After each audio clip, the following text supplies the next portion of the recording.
12장 14절까지 말씀을 통해서 마음의 균열이 작다고 간과하지 마라, 마음의 균열을 간과하지 마라 라는 제목으로 말씀을 함께 나누겠습니다. 이솝우화에 재미있는 이야기가 하나 있습니다.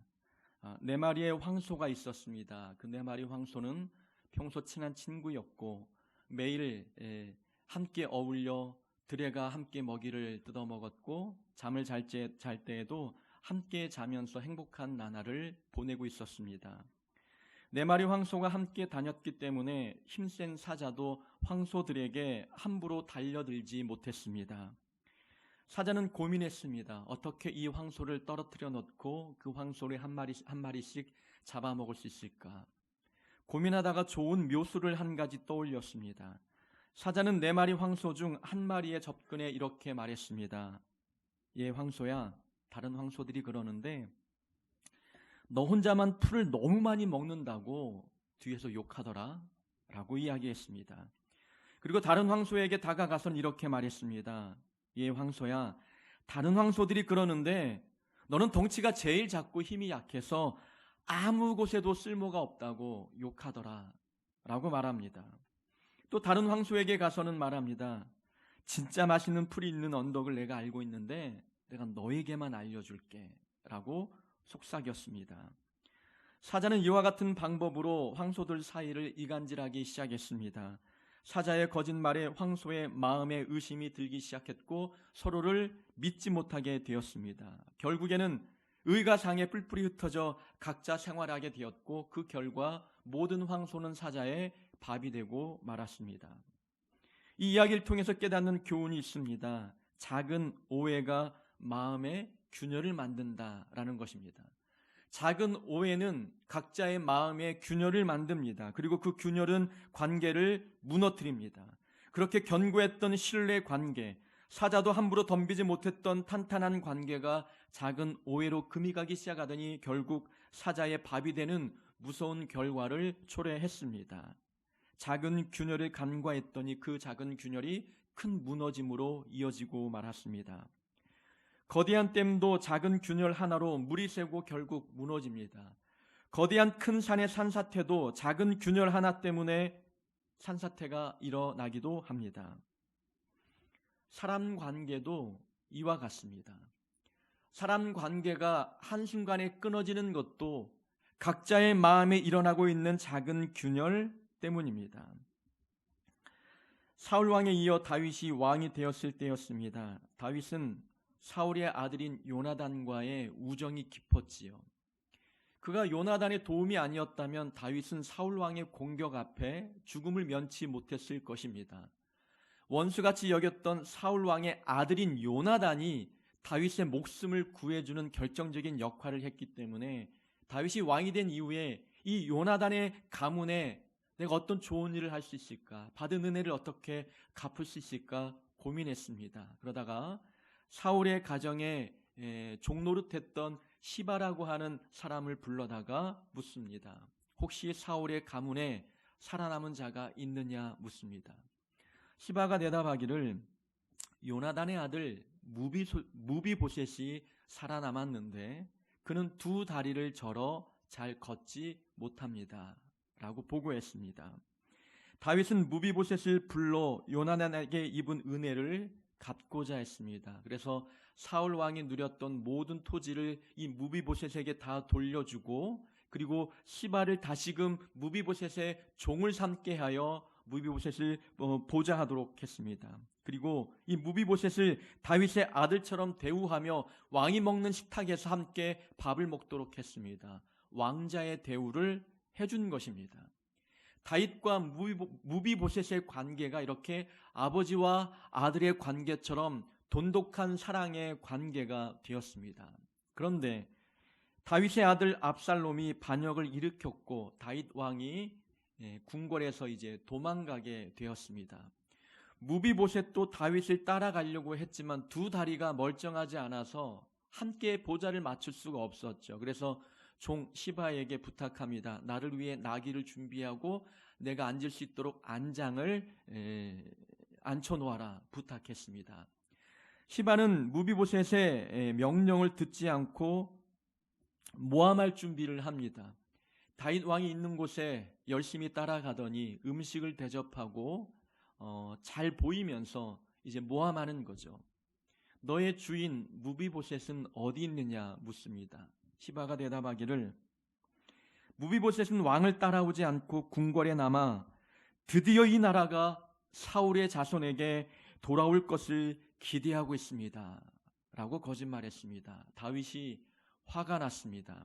자기의 아들도 자기를 배신했는데 아들처럼 여기며 사랑해 주었던 그 무비보셋마저 자기를 배신한 것 같아 분노가 올라왔고, 그래서 무비보셋에게 주고자 했던 모든 토지를 이 시바에게 주라고 명령해 버립니다. 압살롬이 죽고 다윗이 궁궐로 복귀했을 때 그가 속았다는 것을 알게 되었습니다. 무비보셋은 다윗이 돌아올 때까지 수염을 밀지 아니하고 옷을 빨지 않고 다윗이 궁궐을 떠난 그 슬픔에 못 이겨 그렇게 남루한 차림으로 왕을 기다리고 있었던 것이지요. 그제서야 다윗이 시바에게 속은 줄 알았습니다. 사람의 관계도 이렇게 작은 오해 하나로 무너지고 맙니다. 말 한마디에 모함이 오해를 낳고 작은 오해는 마음의 균열을 만들어 아버지와 아들 관계처럼 돈독했던 그 사이마저 깨트려 버렸습니다.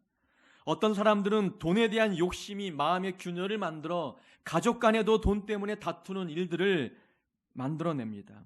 어떤 사람은 질투와 의심과 불평과 경쟁, 이런 작은 감정들이 마음의 균열을 만들어 정말 중마고우처럼 뗄래야 뗄 수 없는 그런 사랑의 관계마저 무너뜨리는 경우들이 있습니다. 사람의 관계뿐이겠습니까? 하나님과 우리와의 관계도 마찬가지입니다.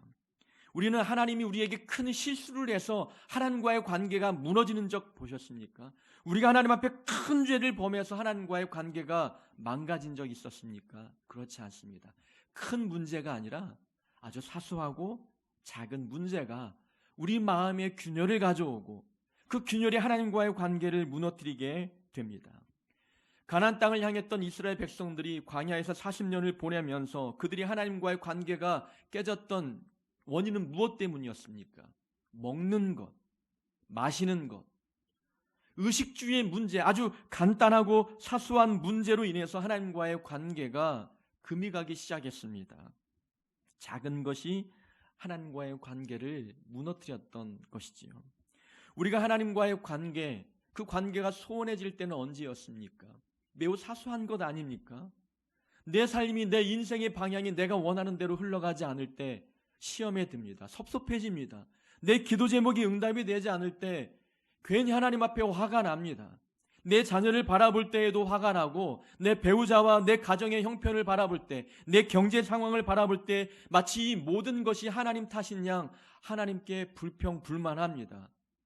내 마음에 일어나는 작은 감정들이 믿음의 균열을 일으켜 하나님과의 관계를 무너뜨렸던 것입니다. 죄의 특성이 그렇습니다. 사단은 우리 마음에 큰 문제를 떨어뜨려 놓고 하나님과의 관계를 망치는 게 아닙니다. 아주 작은 문제를 우리 마음에 심어주는 거죠. 이 정도는 괜찮아 라는 생각을 갖게 만듭니다. 남들도 다 그렇게 해. 교회 다니는 사람들도 다 그렇게 하던데, 장로도 권사도 교회 오래 다닌 모태신앙인들도 이 정도 불평 불만은 가지고 살더라, 이 정도는 괜찮아 라는 생각을 사단이 심어 놓습니다. 사단은 알곡인지 쭉정이인지 구분이 되지 않을 만큼 알곡과 매우 흡사한 쭉정이를 우리 마음에 심어 놓습니다. 그것이 너무나 작아서 그것이 죄인지조차 인식하지 못하는 그런 매우 작은 가라지를 우리 마음에 뿌려 놓습니다. 이 정도는 괜찮아 스스로 위안 삼으며 그 가라지가 점점 자라 우리 삶을 오염시킨다는 것을 느끼지 못하게 만듭니다. 이 정도는 괜찮아 라는 것은 매우 위험한 생각이죠. 그 생각은 마치 독버섯처럼 번져 우리 삶 전체를 오염시킵니다. 하나님과의 관계를 무너뜨리지요. 구약에 나온 아간이 그러했습니다. 여리고성과 싸워 승리를 거둔 뒤에 거기에서 거둬들인 모든 전리품을 하나님께 바치라고 하나님이 명령하셨지만 아간은 외투 한 벌, 은 200세겔, 금 한 덩이를 욕심내어 가지고 와 숨겼습니다. 이 정도쯤은 괜찮겠지, 아무도 모르겠지 생각했습니다. 아간의 죄로 인하여서 다음 전쟁이었던 아이성과의 전투에서 이스라엘이 큰 패배를 겪습니다. 많은 사람들이 죽게 되죠. 이 정도는 괜찮겠지 하고 넘겼던 그 문제가 원인이 되어서 더 큰 넘어짐으로 이어지고 말았습니다. 작은 문제가 하나님과 이스라엘과의 관계를 갈라놓고 말았습니다. 작은 유혹, 작은 욕심, 이런 것이 우리 마음에, 우리 믿음의 균열을 만들어 놓고 맙니다. 저에게 가장 많이 찾아오는 유혹이 무엇인지 아십니까? 그것은 설교 준비입니다. 듣는 사람도 많지 않은데 대충 준비해도 돼, 티도 안 나, 이렇게 준비해도 괜찮아, 이런 생각이 저에게 가장 자주 찾아오는 유혹들입니다. 같이 교제하는 목사님들도 그렇게 말씀하십니다. 원래 설교 모임이 화요일인데 화요일이 바쁘면 수요일에 모이기도 합니다. 수요일에 모이면 제가 수요 예배 설교를 준비할 시간이 좀 부족합니다. 그래서 수요일 모임은 좀 부담이 된다고 말씀을 드렸더니 잘하려고 그런다고 이야기합니다. 잘하려고 하는 마음 때문에 수요일 모임이 부담이 된다고 이야기하는 거죠. 속으로 저는 생각합니다. 그럼 설교를 하려면 잘해야 되지 않을까? 적어도 예배에 참여한 사람들 마음에 뭐라도 한 가지 남겨두고 가야 되는 건 아닐까? 그래서 잘하려고 하는, 그 잘한다는 것이 사람의 어떤 인정을 받고자 하는 것이 아니라 은혜를 끼치려고 하는 모습인 것이지요. 잘하려고 하기 때문에 그런다는 거예요. 솔직히 집에 식구들이 없으면 저 혼자 밥 먹을 때 대충 차려 먹어도 됩니다. 그러나 자녀들이 있으면 요리를 해야 되는 것 아닙니까? 목사들이 그런 생각이 있는 것 같습니다. 모이는 인원이 적으면 대충 차려주고 대충 먹이려고 하는 마음이 있는 것 같습니다. 그저 요기만 때우면 된다는 식이지요. 제가 걱정하는 것은 한번 대충 설교를 준비하기 시작하면 그것이 습관이 된다는 것입니다. 습관이 되면 그것은 자기 실력이 됩니다. 게으름이 반복이 되면 게으름은 인성이 되고 인격이 됩니다. 게으름이 습관이 되면 그게 인격이 되는 거예요. 무엇을 하든 대충 하면 그 대충이 자기 실력이 되고 만다는 겁니다. 저는 그것이 두려운 것입니다. 그렇게 해도 티가 안 나, 괜찮아, 이런 생각이 설교 준비하는 목회자에게는 얼마나 무서운 유혹인지 모릅니다. 그런 마음가짐이 작은 생각 같고 그것이 마음의 작은 균열을 일으키는 것 같지만 결국에는 그것이 인격이 되고 능력이 되고 실력이 되어 하나님과의 관계를 무너뜨리게 되는 것입니다. 설교자가 설교를 대충 하기 시작하면 이미 사명을 잃은 거예요. 소명을 잃은 겁니다. 대충 하는 그 설교는 굳이 목사가 아니어도 누구나 할 수 있는 것 아니겠습니까? 결국 그 마음에 생긴 작은 균열이 하나님과의 관계를 무너뜨리게 됩니다. 북왕국 이스라엘 백성들, 오늘 호세아 선지자가 심판을 예언한 그 대상이 북왕국 이스라엘이었습니다. 이들은 200년 동안 세월이 흘러가면서 그 마음에 일어난 작은 균열들이 점점 커져서 하나님과의 관계가 무너지고 말았습니다. 그들은 처음에는 가나안 땅을 가기 위해서 광야길을 걸을 때 금송아지를 만들고 이것이 하나님이다 라고 우상을 숭배했습니다. 그렇게 시작했던 우상 숭배가 이스라엘이 남과 북으로 나눈 뒤에 북왕국 백성들은 노골적으로 하나님의 은혜가 있는 길갈과 베델의 송아지 형상을 만들어 놓고 우상을 숭배하기 시작했습니다. 처음의 의도는 이 북왕국 백성들이 남유다에 있는 예루살렘 성전에 가 예배드리는 것을 막도록 하기 위함이었습니다. 우리에게도 예배 장소가 있다라는 것을 내세우기 위해서 베델과 길갈의 송아지 형상을 만들어 놓고 이곳에서 예배하라고 했던 것입니다. 처음에는 예배를 위한 장소였지만 그것이 우상 숭배가 되었고 결국에는 바알이 하나님인 양 마냥 하나님을 배신하고 배교하는 일까지 이어지고 말았습니다. 처음에 믿음에 일어난 그 균열을 간과했더니 하나님 관계가 무너져 결국엔 심판을 예고하는 이 상황까지 닥치고 말았습니다. 우리는 이 북왕국 이스라엘 백성들의 모습을 보면서 우리 마음 상태를 점검해 봐야 합니다. 우리도 그런 것은 아닌지, 우리도 마음에 일어나고 있는 작은 변화를 감지하지 못해서 손 쓸 수 없는 상황까지 되고 있지는 않은지 우리 마음 상태를 말씀을 거울 삼아 들여다 볼 수 있어야 합니다. 자, 우리 마음에 어떤 균열들이 일어나고 있는지 오늘 본문을 통해서 함께 찾아보고자 합니다. 우선 12장 1절과 2절에 보면은 에브라임 곧 북왕국 이스라엘의 죄악을 설명하고 있습니다. 북왕국 이스라엘은 바람을 먹으며 동풍을 따라갔다 말씀합니다. 바람처럼 사라질 헛된 나라를 의지하고 있다는 것입니다.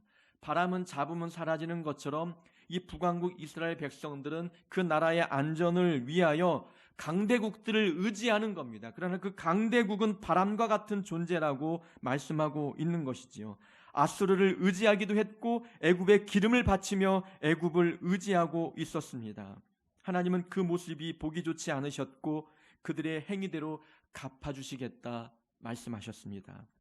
그렇게 하시면서 3절과 4절에 야곱의 이야기를 하십니다. 뭔가 1, 2절과는 조금 주제가 좀 다른 내용을 3절에 언급하고 있지요. 자, 3, 4절에 야곱의 이야기의 내용은 대략 이렇습니다. 야곱은 이스라엘 백성들의 조상이지요. 야곱의 또 다른 이름이 이스라엘이었습니다.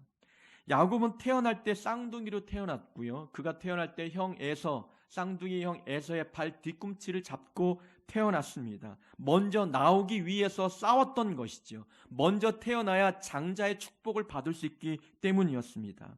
그리고 4절에 보니까 베델에서 하나님을 만났다고 기록되어 있습니다. 형이 받아야 할 장자의 축복을 형을 속이고 아버지를 속여서 야곱이 가로챘습니다. 형의 보복이 두려워 외삼촌이 살고 있는 밧단 아람으로 도망가던 중이었습니다. 그때 베델이라는 곳에 노숙하면서 이제 하나님의 도움을 구할 때 그곳에서 하나님을 만나게 되었습니다. 그리고 난 뒤에 야곱이 외삼촌 집에서 성공하여 다시 고향으로 돌아올 때 형 에서가 마음에 걸리는 겁니다. 형의 그 분노가 아직 식어지지 않았으면 어떻게 할까? 어떻게 될까 두려운 마음에 고민할 때 그는 야복 강가에서 하나님과 씨름하였습니다. 그것을 우리는 기도라고 해석하지요. 그 씨름하는 가운데에 하나님과 겨루어 이겼습니다. 그래서 하나님과 겨루어 이긴 자라는 뜻을 갖고 있는 이름 이스라엘로 이름이 바뀌었지요. 야곱의 원래 이름 뜻은 속이는 자였습니다. 그렇게 그는 야복 강가에서 환도뼈가 골절되는 상황에서도 끝까지 하나님을 놓지 않고 나에게 복을 주지 아니하면 보내주지 않겠다라고 이야기하며 끝까지 하나님을 붙들었던 자입니다. 그 모든 내용이 3절과 4절에 함축되어 있었습니다. 그러면 이게 무엇을 보여주고 있는 것입니까? 야곱의 이야기를 하고 있는 것은 하나님이 말씀할 때 야곱의 간절함을 보여주고 있는 거예요. 야곱이 어떠했는지를 돌아보라는 겁니다. 야곱은 하나님이 주시는 영적인 복을 받겠다고 간절히 욕심냈던 자였다는 겁니다. 뱃속에서부터 형보다 먼저 나가려고 그만큼 장자의 축복을 얻으려고 욕심냈던 자가 야곱이지 않느냐. 그가 베들레헴에서 하나님의 도움을 간절히 구할 때 하나님이 만나주지 않았더냐. 그가 야복 강가에서 형 에서가 두려워 떨고 있을 때 하나님을 만나 복을 간절히 구했던 자가 아니냐. 3, 4절의 내용은 야곱의 간절함입니다. 하나님의 복을 간절히 구했고 하나님의 도움을 간절히 구했습니다. 야곱은 하나님을 이렇게 간절히 찾는 자였는데 지금 그 야곱, 다른 이름으로 이스라엘, 그 이스라엘의 후손인 북왕국 이스라엘 백성들은 간절히 하나님을 찾지 않는다는 겁니다. 우리 여기서 얻을 수 있는 교훈이 있죠. 우리 신앙생활에 간절함이 사라지고 있다면 우리 믿음의 균열이 생기고 있는 겁니다. 내 마음에 하나님을 향한 간절함이 줄어들고 있다면 우리 마음에 균열이 생기고 있는 것입니다. 야곱은 하나님이 아니면 안 된다고 하는 간절함이 있었습니다. 그러나 북왕국 이스라엘은 하나님이 아니어도 되었습니다. 왜냐하면 그들에게는 강대국 애굽이 있었기 때문이었습니다. 야곱은 하나님이 복을 주지 아니하면 안 된다고 하는 간절함이 있었지만 북왕국 이스라엘 백성들은 그렇지 않았습니다. 이미 그들은 경제적으로 번성함을 누리고 있었기 때문이었습니다. 그 모든 번성함을 바알이 주고 있다고 생각했습니다. 그들에게는 애굽이 있고 바알이 있기 때문에 하나님에 대한 간절함이 없었습니다. 간절함이 사라지자 하나님과의 관계에 문제가 생기기 시작했던 것입니다. 우리의 신앙생활에 간절함이 있느냐라는 겁니다. 내가 기도할 때 정말 간절함이 있고 내가 예배를 드리지 않으면 안 된다고 하는 간절함이 있는지, 내가 하나님이 아니면 안 된다고 하는 간절함, 하나님의 내 삶에 복을 주지 아니하시면 안 된다고 하는 그런 간절함이 우리에게 있습니까? 하나님 내 가정을 돕지 아니하시면 안 됩니다. 하나님이 아니면 안 됩니다. 라고 하는 간절함이 우리에게 있느냐라는 것입니다. 간절함이 없으면 그 마음을 사단이 노립니다. 사단이 마음에 가라지를 뿌려놓지요. 하나님이 아니어도 돼. 너 돈 많잖아. 너 삶에 아무런 문제 없잖아. 의지할 대상 많잖아. 외롭지 않잖아. 만날 사람 많고 의지할 사람 많고 너에게는 배우자도 있고 가정 형편 그렇게 어렵지 않잖아. 하나님이 아니어도 되잖아. 이런 생각을 심어 놓아주어 우리 마음에 하나님을 향한 간절함을 빼앗아가 버립니다. 마음의 간절함을 잃어버리면 믿음에 금이 가기 시작하는 것입니다. 잠언에 이런 말씀이 있습니다. 선을 간절히 구하는 자는 은총을 얻으려니와 악을 더듬어 찾는 자에게는 악이 말이라. 저는 이 표현이 참 재밌다는 생각이 들었습니다. 재밌기도 하고 무섭기도 했습니다. 선을 간절히 구하는 자는 은총을 얻으려니와, 자, 선은 간절히 찾아야 얻습니다. 근데 악은 더듬거리며 찾아도 악을 찾을 수 있다는 거예요. 재밌는 표현 아닙니까? 하나님의 은총은, 하나님의 선은 우리가 정말 목숨 걸고 간절히 찾아야만 내게 주어지는 것인데, 악은 눈 감고 더듬거려도 악은 내게 다가온다는 거예요. 우리가 하나님을 간절히 찾지 아니하면 우리에게 다가오는 것은 악밖에 없다는 것을 말씀해 주고 있습니다. 그러니 하나님을 간절히 찾는 그 마음이 우리에게 있어야 합니다. 6절에서 말씀합니다. 그런즉 너희 하나님께로 돌아와서 인애와 정의를 지키며 항상 너희 하나님을 바랄지니라. 애굽에 가서 도움 청하지 말고 야곱이 그랬던 것처럼 간절히 하나님을 찾으라는 겁니다. 간절히 하나님을 찾아 인애와 정의를 회복하라는 것입니다. 그럴 때 하나님께서 심판을 거두시고 이 백성에게 은혜를 부어주실 것이라고 말씀하고 계십니다. 우리에게도 하나님이 아니면 안 돼, 하나님의 복이 아니면 안 돼 라고 하는 이 간절함이 있어야 합니다. 그래야 마음에 생긴 균열, 그것을 회복할 수 있습니다. 7절과 8절, 특히 8절을 보면 이런 내용이 있습니다. 에브라임이 말하기를 나는 실로 부자라.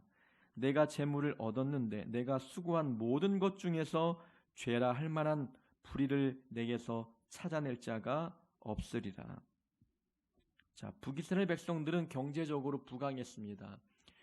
이스라엘 나라 역사 가운데에 솔로몬 때가 가장 부강했죠. 근데 부강국 이스라엘 중에 여로보암 2세 왕이 있었습니다. 그 시대 호세아 선지자가 활동했던 때가 여로보암 왕 2세인데 그때는 경제적으로 굉장히 부강한 시대였습니다. 그들은 나라가 부강하고 번성하니 그들의 개인적인 삶도 부유했습니다. 삶이 부유하니까 그들이 어떤 생각을 갖기 시작했냐면, 내 삶이 이렇게 번영하고 부자가 된 것은 하나님께 복을 받은 거야. 하나님이 내게 복을 주신 것은 나에게 흠을 찾지 못했기 때문이야. 나는 의롭기 때문이야. 내가 하나님께 의롭기 때문에 하나님이 나에게 이런 번성의 복을 주신 거야 라는 생각을 갖기 시작했던 것입니다. 얼마나 위험한 생각입니까? 그들은 삶의 번영과 영적 의로움, 영적 거룩함을 동일시했습니다. 내가 부자면 믿음이 좋은 거야. 내가 잘 살면 나는 영적으로 흠이 없이 거룩한 거야. 이렇게 삶의 번영과 영적 의로움을 동일시하기 시작했다는 것입니다. 우리가 만약 삶의 번영과 영적 의로움을 동일시하기 시작한다면 그 마음은 이미 금이 가기 시작한 겁니다. 우리는 그런 마음을 경계해야 합니다. 만약에 삶의 번영과 영적 의로움을 동일시하기 시작하면 우리는 영적 안일함, 영적 나태함에 빠지기 쉽습니다. 나에게 죄가 없으니까 복을 주신 것 아니냐, 이렇게 쭉 살아도 된다는 생각을 갖는 거예요.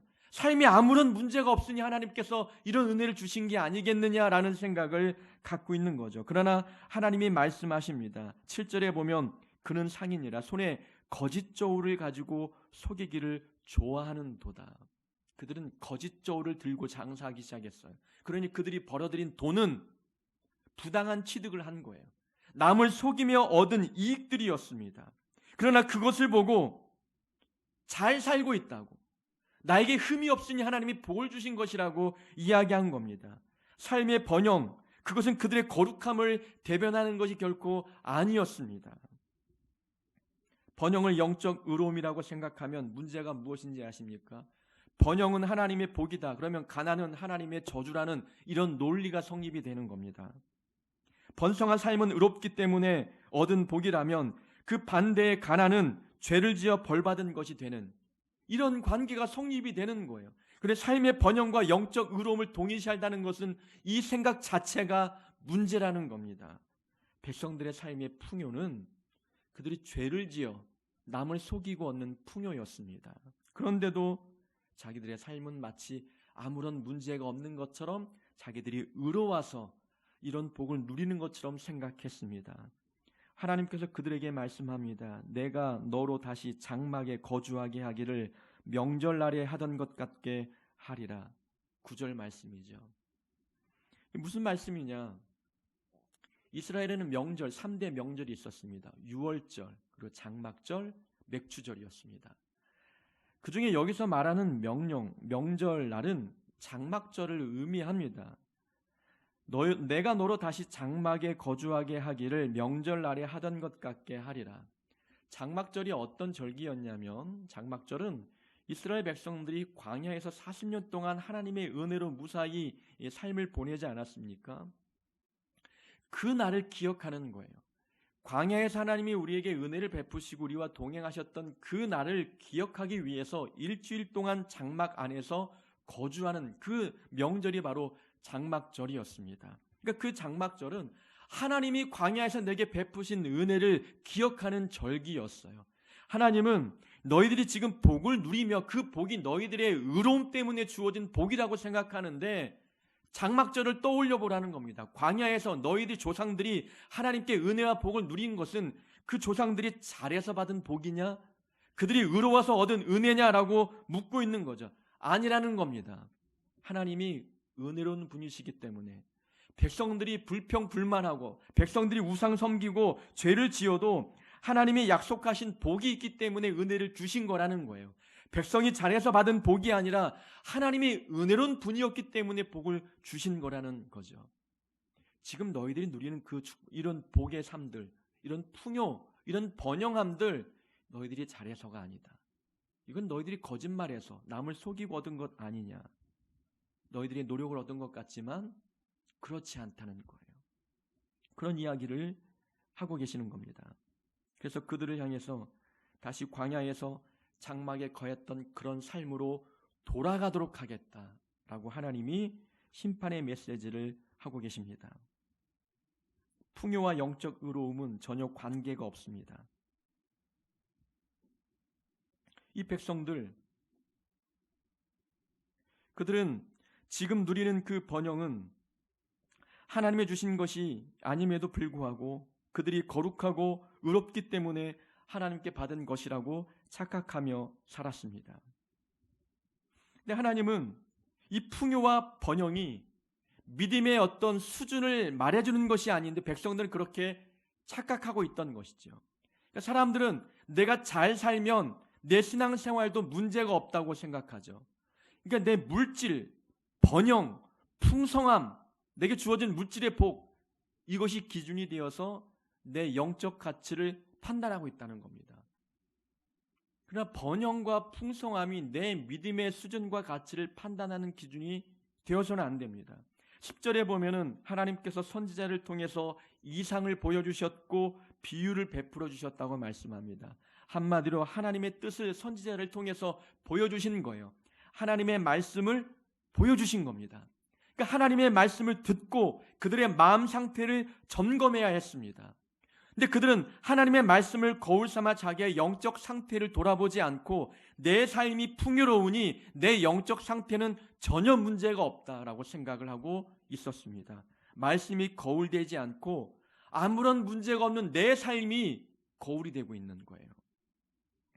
삶의 형편을 잣대로 믿음을 측정하지 말아야 합니다.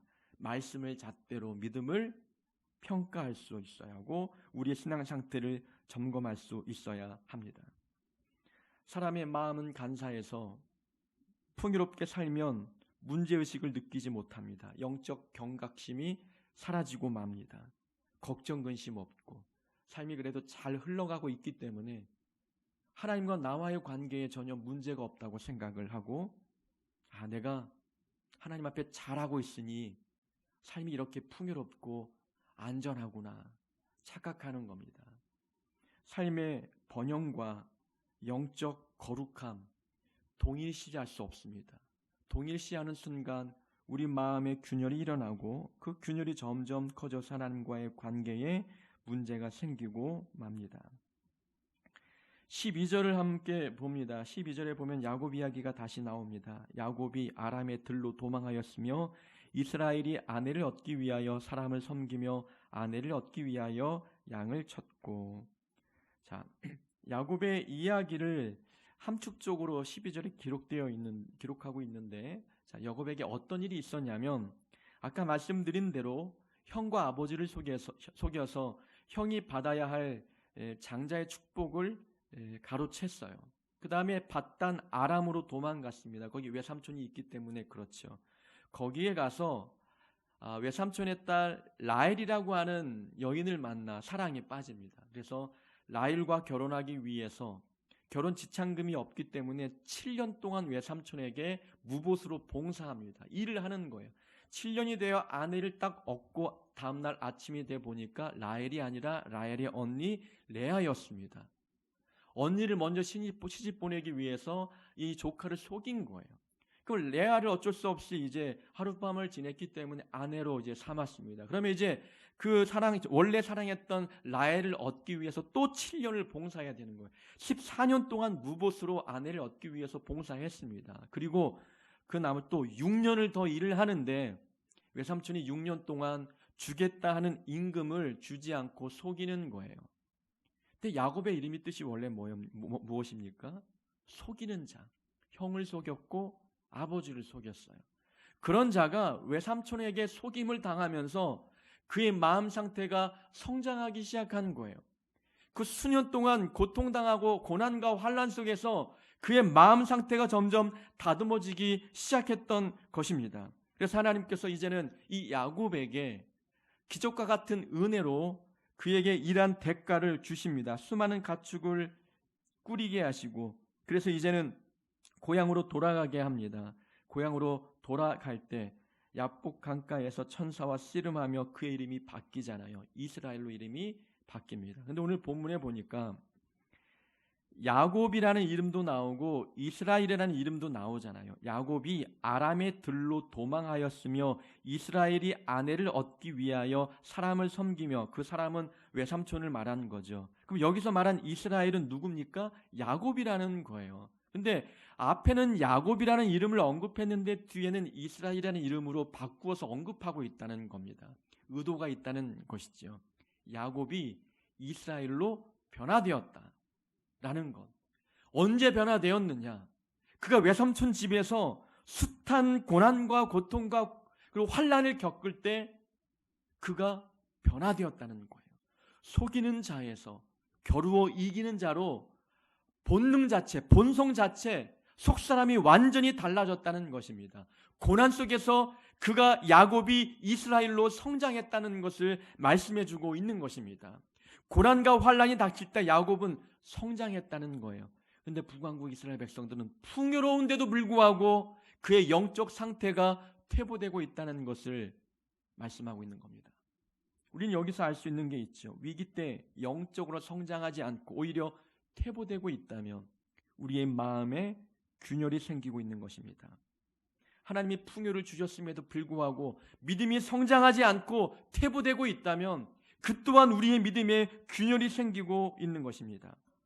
야곱이 고난 가운데 믿음이 성장했다면 우리도 고난 속에 믿음이 성장할 수 있어야 되는 거예요. 그러면 고난 가운데에서도 믿음이 성장했다면 하나님이 주신 풍요의 은혜 속에서는 더 믿음이 성장해야 되는 것 아니겠습니까? 우리의 삶 자체가 영적으로 퇴보되고 있다면 우리의 마음 상태에 무엇인가 문제가 생긴 것입니다. 믿음의 균열이 생기고 있는 것입니다. 코로나 위기로 우리 믿음 생활이 위기에 빠졌죠. 모든 교회가 어려워지고 있습니다. 특별히 작은 교회들은 더 큰 어려움을 겪고 있습니다. 자, 이런 코로나 위기, 이 상황이 영적인 퇴보를 가져오는 시간인가요? 그렇지 않다는 겁니다. 코로나 이전에는 건물 중심의 신앙생활이었다면 이제는 코로나 이후에는 말씀 중심의 신앙생활로 변화되어 가고 성장해 가야 합니다. 교회 건물 중심으로 지금까지 신앙생활을 해왔지요. 그러나 이제는 교회 건물이 더 이상 중요해지지 않았습니다. 우리의 삶의 자리에서 내 자신이 교회된 그런 고백으로 하나님을 예배하는 일들로 변화되어 가야 하는 것입니다.